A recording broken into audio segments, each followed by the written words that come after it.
Hi friends, welcome to my channel. இன்னைக்கு நம்ம வீடியோவில் பார்க்க போகிற ஸ்பெஷல் ரெசிபி தக்காளி ரசம் சுவையை எப்படி செய்துன்னு பார்க்க போகிறோம். இந்த முறையில் நீங்கள் தக்காளி ரசம் செய்து கொடுங்க, வீட்டில் எல்லோரும் விரும்பி சாப்பிடுவாங்க. ரொம்ப ரொம்ப ருசியாக இருக்குங்க.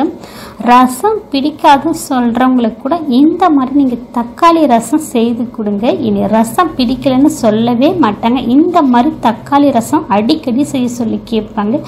ரொம்ப ரொம்ப ருசியாக இருக்கும். வாரத்தில் 4-5 டிப்பு இந்த தக்காளி ரசம் தாங்க நாங்கள் அடிக்கடி செய்வோம். அவ்வளோ ருசியாக இருக்குங்க.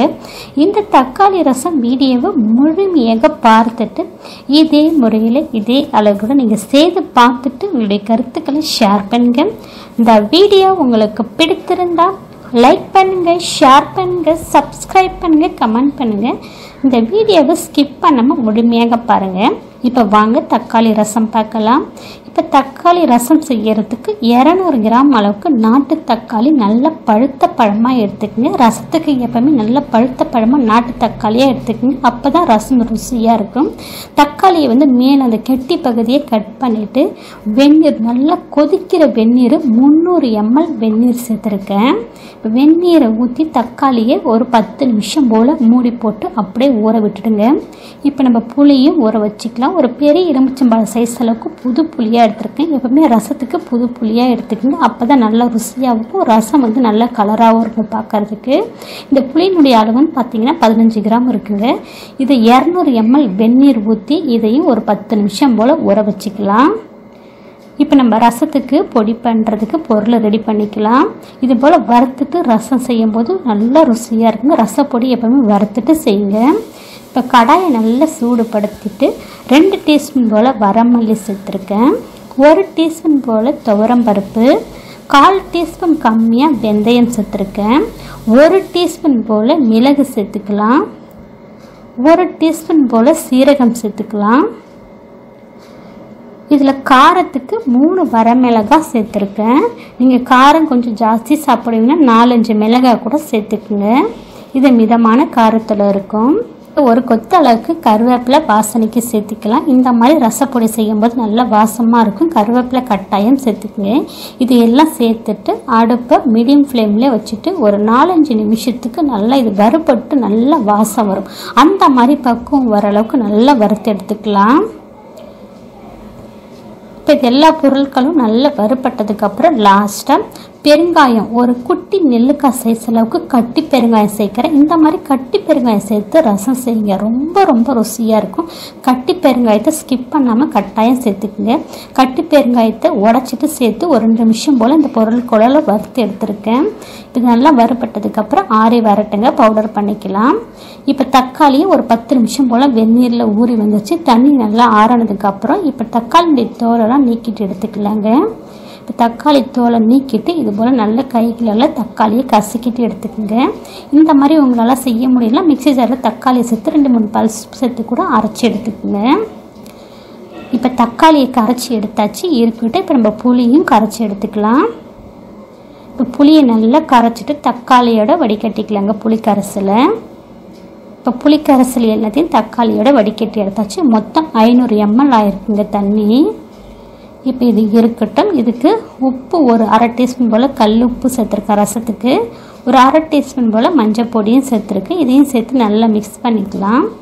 இது மிக்ஸ் பண்ணி இருக்கட்டுங்க. இப்போ நம்ம ரசப்பொடி வருத்தம் பார்த்தீங்களா, அது ஆறினதுக்கப்புறம் மிக்ஸி ஜாரில் சேர்த்துருக்கேன். கொஞ்சமாக இது போல் ஒரு துண்டு இஞ்சி சேர்த்துக்கேன். இஞ்சி சேர்த்து செய்யும்போது நல்லா ருசியாக இருக்கும். கொஞ்சமாக கொத்தமல்லி காம்பு, கொஞ்சமாக கருவேப்பிலை, புதினா ஒரு 5-6 இலை சேர்த்து இப்போ ரசப்பொடியை கொஞ்சம் கொரப்பாக ரொம்ப நைஸாக திரிக்கக்கூடாது. இந்த மாதிரி பக்குவத்தில் கொரப்பாக அரைச்சிட்டு வந்திருக்கேன்.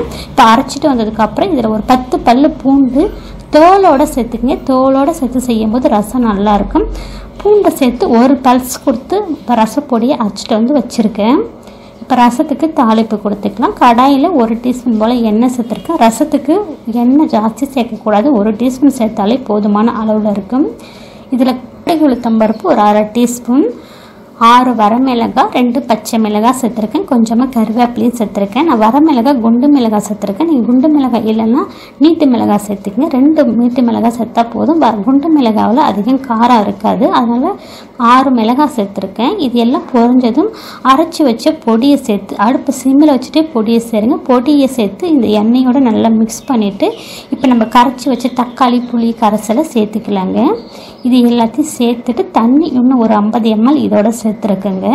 சேர்த்து மேலே மூடி போட்டுட்டு அடுப்பு வானலை கம்மிப்படுத்திட்டு இப்போ ரசத்தை வந்து நம்ம கிளம்பும் நுர கட்டி வரும் பாருங்கள். அந்த மாதிரி பக்குவம் வந்து ஸ்டவ் ஆஃப் பண்ணிடணும். ரசத்தை ரொம்ப கொதிக்க விடக்கூடாதுங்க. கொதிக்க விட்டிங்கன்னா ரசம் கசந்த மாதிரி ஆகிடுங்க.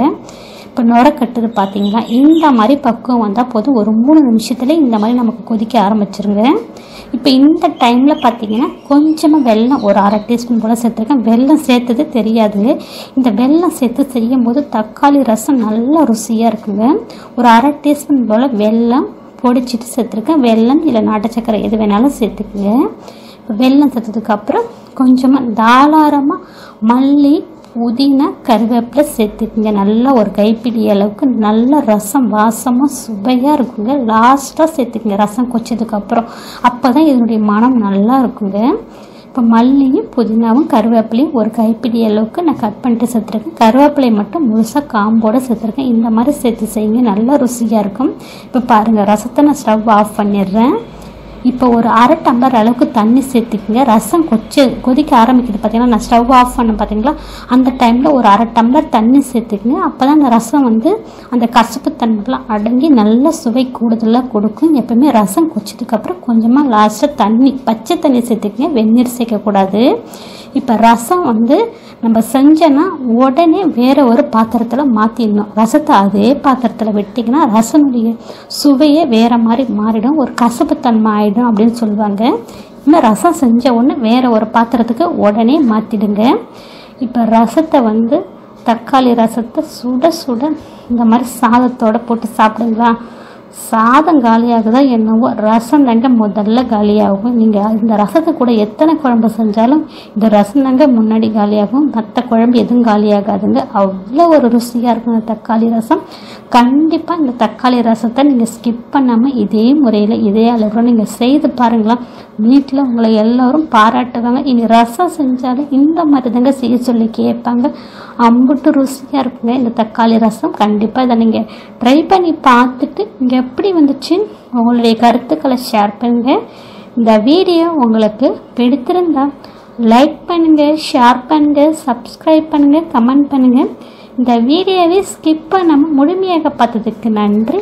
வணக்கம்.